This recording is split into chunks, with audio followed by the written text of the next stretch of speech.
അസ്സലാമു അലൈക്കും വറഹ്മത്തുള്ളാ. നമ്മുടെ ജീവിതത്തിലെ ഒരുപാട് നല്ല കർമ്മങ്ങൾ ചെയ്യാൻ വേണ്ടി നാം പ്രേരിപ്പിക്കപ്പെടുന്നുണ്ട്.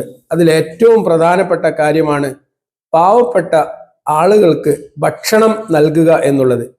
പാവപ്പെട്ട ആളുകൾക്ക് ഭക്ഷണം നൽകുന്നതിൽ കൂടി അള്ളാഹുവിൻ്റെ പ്രീതി, അള്ളാഹുവിൻ്റെ പൊരുത്തം കരസ്ഥമാക്കാൻ നമുക്ക് സാധിക്കും. നമ്മുടെ വിശ്വാസം പൂർണ്ണമാവണമെങ്കിൽ ദരിദ്രരെ ഭക്ഷിപ്പിക്കുക എന്നുള്ളത് അനിവാര്യമായ ഒരു കാര്യമാണ്. ഒപ്പം നമ്മൾ ആഗ്രഹിക്കുന്ന സ്വർഗപ്രവേശനത്തിനുള്ള ഒരു മാർഗം കൂടിയാണ് പാവപ്പെട്ട ആളുകൾക്ക് ഭക്ഷണം കൊടുക്കുക എന്നുള്ളത്. നമ്മുടെ ജീവിതത്തിൽ നാം ചെയ്തുകൊണ്ടിരിക്കുന്ന ഒരുപാട് പാപങ്ങളുണ്ട്.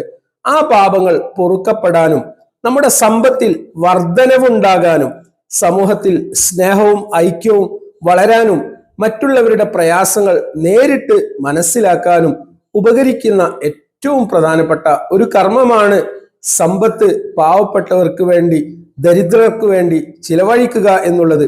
നമ്മുടെ ജീവിതത്തിൽ നമ്മൾ നേരിട്ടുകൊണ്ടിരിക്കുന്ന പരീക്ഷണങ്ങളിൽ വിജയം വരിക്കാനും കൂടുതൽ നന്മകളുടെ വാതിലുകൾ തുറക്കപ്പെടാനും മരണാനന്തര ജീവിതത്തിൽ ഉന്നതമായ പ്രതിഫലം സ്വർഗം കരസ്ഥമാക്കാനും ഒരാളെ പ്രാപ്തമാക്കുന്ന ഏറ്റവും സവിശേഷമായ കർമ്മമാണ് പാവപ്പെട്ടവർക്ക് ഭക്ഷണം നൽകുക എന്നുള്ളത്.